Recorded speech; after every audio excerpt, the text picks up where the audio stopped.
بسم اللہ الرحمن الرحیم۔ شروع اللہ کے نام سے جو بڑا مہربان اور نہایت رحم والا ہے۔ حضرت عائشہ رضی اللہ تعالی عنہا نے فرمایا، بیماری کیسی بھی ہو، کتنی بھی بڑی اور موذی بیماری ہو، جیسی بھی لا علاج بیماری ہو، نبی کریم صلی اللہ علیہ وآلہ وسلم کی بتائی ہوئی بیماری کو دور بھگانے والی یہ تسبیح دن کے کسی بھی حصے میں پڑھ لو۔ دن میں پڑھو گے تو رات سے پہلے پہلے، اور رات میں پڑھو گے تو صبح ہونے سے پہلے پہلے ہر بیماری اللہ کے حکم سے اور اللہ کے فضل و کرم سے دور بھاگ جائے گی۔ بیماری بھگانے والی یہ مختصر تسبیح یہ ہے: بسم اللہ الرحمن الرحیم۔ ناظرین محترم، بحیثیت مسلمان ہمارا یہ عقیدہ اور ایمان ہے کہ اللہ پاک کا کلام میں بہت بڑی طاقت ہے۔ قرآن اللہ کا وہ پاک کلام ہے جو ہر انسان کی پوری زندگی کے تمام معاملات کا حل اپنے اندر لیے ہوئے۔ قرآن پاک وہ واحد کتاب ہے کہ جس میں قیامت تک آنے تک انسان کے تمام مسائل اور انسان کی تمام جسمانی اور روحانی بیماریوں کا علاج پوشیدہ ہے۔ نبی کریم صلی اللہ علیہ وآلہ وسلم نے اپنی حیات طیبہ میں ہمیں ہر مسئلے کا حل عطا فرمایا، لہٰذا آج کی اس ویڈیو میں ایک ایسی تسبیح کے بارے میں بیان کریں گے کہ جس کو کرنے سے انسانی جسم میں موجود ظاہری اور باطنی ہر طرح کے قابل علاج اور لا علاج بیماری فوراً دور ہو جاتی ہے۔ اس تسبیح کا حکم اور اس کی اجازت خود رسول اللہ صلی اللہ علیہ وآلہ وسلم نے فرمائی ہے۔ ناظرین کرام، دین اسلام میں علاج معالج ہے اور اس کے اخلاقی اور قانونی پہلو کی اہمیت قرآن مجید کی بہت سی آیات، رسول اکرم صلی اللہ علیہ وآلہ وسلم کی چند احادیث اور کچھ فقہ آراء سے واضح ہوتی ہے۔ اس حوالے سے ارشاد ربانی ہے، اور جو شخص کسی ایک کی جان بچا لے، اس نے گویا تمام لوگوں کو زندہ کر لیا۔ سورۃ المائدہ قرآن مجید کا ایک وصف یہ بھی ہے کہ اے لوگو، تمہارے پاس تمہارے رب کی طرف سے ایک ایسی چیز آئی ہے جسے جو نصیحت ہے اور دلوں میں جو روگ ہے اس کے لیے شفا ہے اور رہنمائی کرنے والی ہے اور رحمت ہے ایمان والوں کے لیے۔ سورۃ یونس، حضرت ابراہیم علیہ السلام نے بیماری سے شفا کو اللہ رب العزت کی نعمت قرار دیا۔ اس حوالے سے ارشاد ہے، اور جب میں بیمار ہو جاتا ہوں تو وہی مجھے شفا دیتا ہے۔ سورۃ الشعراء، حضرت عیسیٰ علیہ السلام کے معجزات میں سے ایک معجزہ امراض سے شفا بھی تھا۔ رسول اکرم صلی اللہ علیہ وآلہ وسلم نے امراض و تکلیف کے حوالے سے علاج و اسباب کو اختیار کرنے پر زور دیا تاکہ مسلمان جسمانی، قلبی اور روحانی طور پر صحت مند رہے۔ حضرت جابر رضی اللہ تعالی عنہ رسول اکرم صلی اللہ علیہ وآلہ وسلم سے روایت کرتے ہیں کہ ہر مرض کی دوا موجود ہے۔ جب مرض کا علاج ہو جائے تو اللہ کے فضل سے وہ مرض ٹھیک ہو جاتا ہے۔ صحیح مسلم۔ اس حدیث میں دو باتوں کی طرف اشارہ کیا گیا ہے کہ امراض کے لیے دوا موجود ہے، اسے استعمال کرو، مگر یقین یہی رکھو کہ شفا تو اللہ تعالیٰ ہی کے ہاتھ میں ہے۔ اللہ تعالیٰ نے بڑھاپے کے سوا ہر بیماری کی دوا پیدا کی ہے۔ شیر خدا سیدنا علی المرتضیٰ رضی اللہ تعالیٰ عنہ سے مروی ہے کہ اصل علم دو ہی ہیں: علم فقہ تاکہ زندگی گزارنے کا آسان طریقہ معلوم ہو، اور علم طب کہ انسانی جسم بیماریوں سے محفوظ اور صحت مند رہے۔ اس بارے میں کسی شک کی گنجائش نہیں کہ امراض سے واقفیت اور ان کے علاج میں مہارت حاصل کرنا مسلمان کے تمام معاشرے کے لیے ضروری ہے۔ البتہ علماء نے اسے فرض کفایہ قرار دیا ہے۔ اگر بقدر ضرورت چند افراد اس فن میں ماہر موجود ہوں تو بقیہ معاشرے پر سے یہ فرض ساقط ہو جاتا ہے۔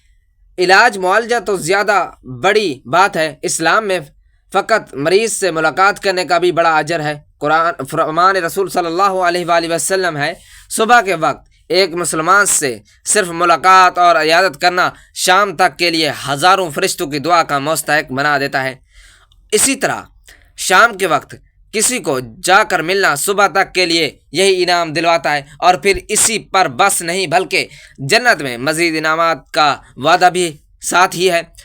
حضرت ابو ہریرہ رضی اللہ تعالی عنہ سے مروی ہے، آپ صلی اللہ علیہ وآلہ وسلم کا فرمان ہے، اللہ تعالیٰ قیامت کے دن فرمائے گا، اے ابن آدم، میں مریض تھا، تو نے میری تماداری کیوں نہ کی؟ بندہ عرض کرے گا، اے اللہ، میں آپ کی عیادت کیسے کرتا، حالانکہ آپ رب العالمین ہیں، یعنی آپ بیماری ہونے سے پاک ہیں۔ اللہ تعالیٰ کی طرف سے جواب آئے گا کہ میرا فلاں بندہ مریض تھا، تو نے اس کی تیمارداری نہیں کی، کیا تجھے پتہ نہیں کہ اگر تو اس کی تیمارداری کرتا تو مجھے اسی کے پاس پاتا۔ حضرت ابو ہریرہ رضی اللہ تعالیٰ عنہ اور حضرت عبداللہ بن عمر رضی اللہ تعالیٰ عنہ سے مروی ہے کہ آپ صلی اللہ علیہ وآلہ وسلم کا فرمان ہے، جب کوئی شخص کسی مریض کی تیمارداری کے لیے جاتا ہے تو اللہ تعالیٰ 17,000 فرشتوں کو مقرر فرماتا ہے جو اس کے لیے دعائیں مغفرت کرتے رہتے ہیں۔ یہ تیمارداری کی غرض سے جانے والے شخص جب قدم زمین سے اٹھاتا ہے تو اس کے لیے نیکی لکھ دی جاتی ہے، اور جب قدم زمین پر رکھتا ہے تو اس کا گناہ مٹا دیا جاتا ہے اور اس کا درجہ بلند کیا جاتا ہے، یہاں تک کہ وہ اس مریض کے پاس تیمارداری کے لیے جا بیٹھتا ہے تو اللہ کی رحمت اسے ڈھانپ لیتی ہے، اور اس وقت تک اللہ کی رحمت ڈھانپتی رہتی ہے جب تک مریض کی تیمارداری کر کے واپس نہیں آ جاتا۔ حضرت انس رضی اللہ تعالیٰ عنہ سے مروی ہے کہ آپ صلی اللہ علیہ وآلہ وسلم کا فرمان ہے، جو شخص اچھی طرح وضو کرے اور ثواب کی نیت سے کسی مسلمان بھائی کی عیادت کے لیے جائے تو اسے جہنم سے 70 سال کی مسافت کے برابر دور کر دیا جاتا ہے۔ حضرت ابن عباس رضی اللہ تعالیٰ عنہ سے مروی ہے کہ آپ صلی اللہ علیہ وآلہ وسلم کا فرمان ہے، تیمارداری کرنے والا مریض کے پاس بیٹھ کر 7 مرتبہ یہ دعا کرے تو اللہ اسے اس مرض سے شفا عطا فرماتا ہے۔ اسأل اللہ العظیم رب العرش العظیم ان یشفک۔ اس کے علاوہ وہ بھی دعا احادیث میں آئی ہیں، اس لیے ڈاکٹر بشرط ایمان ان سب اجر و ثواب کا اس وقت کا حقدار ہوتا ہے جب وہ نیک نیتی اور خدمت خلق کے جذبے سے یہ امور انجام دے۔ مریض کو تسلی کے کلمات کہنا ہی عیادت ہے، جو کہ عبادت ہے۔ اس کے بعد اس کا علاج معالج کرنا مزید باعث اجر ہے۔ اگر خدا نہ خواستہ ڈاکٹر مریض سے محض پیسے بٹورنے کے لیے کام کر رہا ہے تو وہ دھندا کہلایا جاتا ہے۔ خدمت خلق کا نام دینا ناانصافی ہے، کیونکہ یہ انسانیت کی بہت بڑی خدمت ہے اور اسلام انسانیت سے مکمل ہمدردی کا نام ہے۔ اس لیے شریعت نے اس بارے میں مکمل رہنمائی کی ہے اور ڈاکٹر کی ضرورت، معیار، ذمہ داریاں اور اس کے معاشرتی حیثیت کو اہمیت سے بیان کیا ہے۔ اللہ تعالیٰ نے اس کائنات میں زہر کے ساتھ ساتھ اس کا تریاق بھی پیدا کی فرمایا، اور بیماریوں کے ساتھ ساتھ ان کا علاج بھی۔ رسول اللہ صلی اللہ علیہ وآلہ وسلم نے ارشاد فرمایا، اللہ تعالیٰ نے بڑھاپے کے سوا ہر بیماری کی دوا پیدا کی ہے۔ روایات سنن ابو داؤد۔ اب یہ انسان کا کام ہے کہ وہ اللہ تعالیٰ کی دی ہوئی عقل اور تجربے کی قوت کو استعمال کرتے ہوئے دوا کو دریافت کرے۔ اس کا کام کو میڈیکل سائنس اور ڈاکٹر انجام دیتے ہیں، اس لیے اس میں کوئی بھی شبہ نہیں کہ انسانی خدمت کے پہلو سے ان کی خدمات نہایت اہم ہے۔ بھوکے کو کھانا کھلانا، محتاج کو کپڑے پہنانا، معذور کے کام میں ہاتھ بٹانا اور ضرورت مند کی حاجت پوری کرنا، یہ سب مخلوق کی خدمت ہے۔ لیکن انسان سب سے زیادہ خدمت کا محتاج اس وقت ہوتا ہے جب وہ مریض ہو۔ بیماری انسان کو اس مقام پر پہنچا دیتی ہے کہ کھانا موجود ہونے کے باوجود وہ کھا نہیں سکتا، ہاتھ پاؤں سلامت ہے لیکن وہ ایک قدم چل نہیں سکتا، اور تیمارداری اور مددگاروں کے رحم و کرم کا محتاج ہوتا ہے۔ اس لیے رسول اللہ صلی اللہ علیہ وآلہ وسلم نے مریض کی عیادت اور تیمارداری کو بے حد اجر کا باعث قرار دیا ہے۔ آپ صلی اللہ علیہ وآلہ وسلم نے فرمایا، جب تک ایک شخص مریض کی عیادت میں رہتا ہے گویا وہ جنت کے باغ میں ہے۔ صحیح مسلم شریف۔ اس طرح ڈاکٹر کو گویا اپنی ڈیوٹی کے پورے وقت اس حدیث کا مصداق ہوتا ہے۔ رسول اللہ صلی اللہ علیہ وآلہ وسلم نے فرمایا، اے لوگو، تم میں سے بہتر وہ ہے جو لوگوں کو سب سے زیادہ نفع پہنچائے، اور کون ہے جو انسانوں کے لیے ڈاکٹر سے بڑھ کر نفع ہے۔ اس طرح گویا حضور صلی اللہ علیہ وآلہ وسلم کی بارگاہ سے ڈاکٹر کو خیر الناس یعنی بہترین انسان کا ایوارڈ ملا ہے۔ اسلام میں جہاں حقوق اللہ کی اہمیت ہے وہیں حقوق العباد کو بنیادی اور دوہری اہمیت دی گئی ہے۔ دین میں خدمت خلق بنیادی اہمیت کا حامل شعبہ ہے، اور خدمت خلق کے شعبے میں بیمار اور مریض افراد کا علاج، معالجہ اور ان کی خدمت ایک عظیم نیکی ہے۔ اگر ڈاکٹر حضرات اپنے اس پیشے میں اخلاق و احسار کا مظاہرہ کرتے ہیں اور اپنی ذمہ داری پوری کرے اور بلا شبہ یہ انسانیت کی خدمت اور ایک عظیم نیکی ہوگی۔ ناظرین محترم، ہماری آج کی اس معلوماتی ویڈیو میں ایک ایسی تصویر پیش کی جا رہی ہے جو بیماریوں کی علاج کے حوالے سے حضور رحمت دو عالم جناب محمد مصطفیٰ صلی اللہ علیہ وآلہ وسلم کی احادیث سے ثابت شدہ بھی ہے، اور جب بھی کوئی بیمار آپ صلی اللہ علیہ وآلہ وسلم کے پاس لایا جاتا تو آپ صلی اللہ علیہ وآلہ وسلم خود کسی بیماری میں مبتلا ہو جاتے، یا آپ صلی اللہ علیہ وآلہ وسلم کہ اہل بیت اطہار میں سے کوئی بیمار ہوتا تو آپ صلی اللہ علیہ وآلہ وسلم یہ تسبیح پڑھتے اور اس پر دم فرما دیتے تھے۔ اس تسبیح کی بدولت اللہ عز و جل بیمار کو شفا عطا فرماتا ہے۔ ناظرین محترم، آج کے مادہ پرستی اور فتنوں سے بھرے ہوئے زمانے میں غریب لوگ بے حد مفلسی اور تنگ دستی کی زندگی گزارنے پر مجبور ہیں۔ محترم اسلامی بھائیوں اور بہنوں، نہایت ہی مجرب اور نہایت ہی کارآمد علاج پیش کر رہے ہیں۔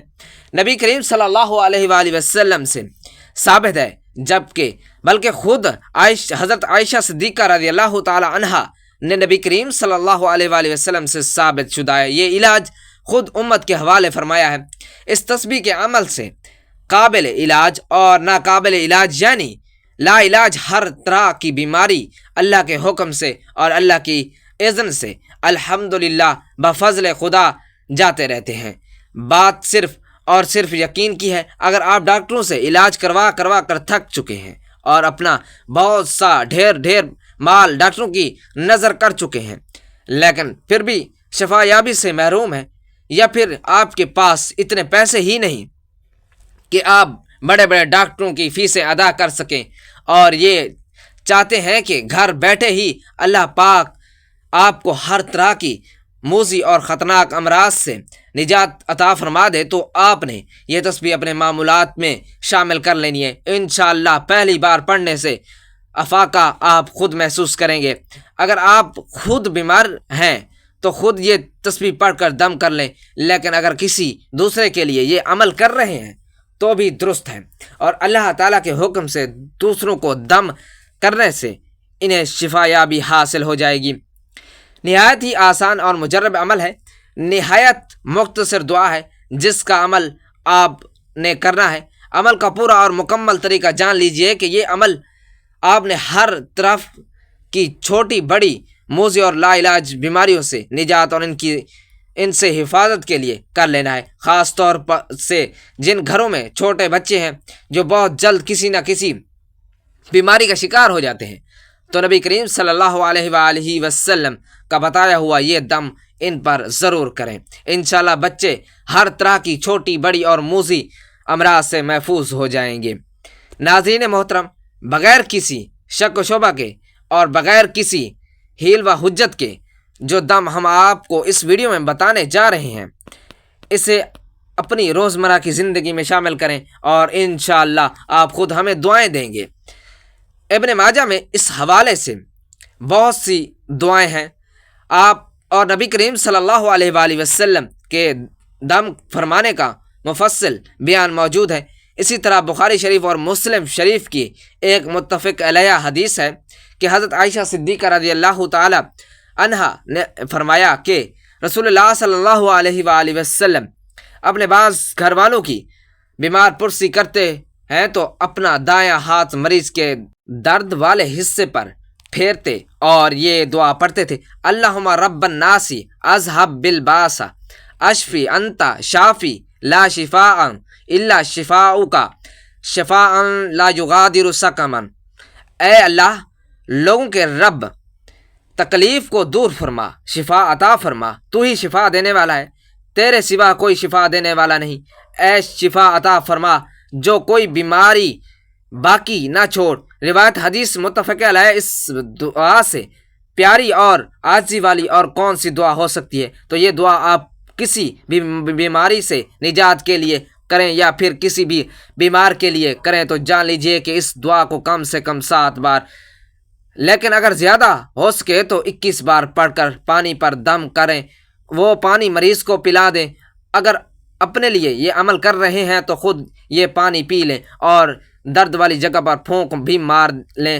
پہلے ہی دن کے عمل سے مریض کو شفا ملنا شروع ہو جائے گی۔ پھر جب آپ دوسرے دن یہ عمل کرنے کے لیے نیت ہی کریں گے تو مریض خود ہی کہے گا کہ اب میں پہلے سے بہت بہتر ہوں۔ اس تسبیح میں اللہ تعالیٰ سبحانہ و تعالیٰ نے اتنی طاقت اور اتنی برکت رکھی ہے کہ اگر آپ کا مریض ہسپتال کی ICU وارڈ میں انتہائی سیریس حالت میں بھی ہو اور اگر اللہ نے اس کی زندگی دراز کی ہوئی ہے تو اس پر دم بھی کریں گے، انشاءاللہ وہ اٹھ کر بیٹھ جائے گا۔ اس بات سے کون انکار کر سکتا ہے کہ اللہ نے قرآن میں مومنوں کے لیے شفا رکھی ہے؟ لیکن نہ صرف مومنوں کے لیے بلکہ پوری بنی نوع انسانیت کے لیے اللہ نے اس میں شفا یابی اور صحت اور تندرستی رکھی ہے۔ ناظرین، ویڈیو اچھی لگے تو ویڈیو کو لائک کریں، شیئر کریں، چینل کو سبسکرائب کریں اور کمنٹ باکس میں اللہ تعالیٰ کے 99 ناموں میں سے ایک نام ضرور ٹائپ کریں۔ اگلی ویڈیو تک کے لیے دیجیے اجازت، اللہ حافظ۔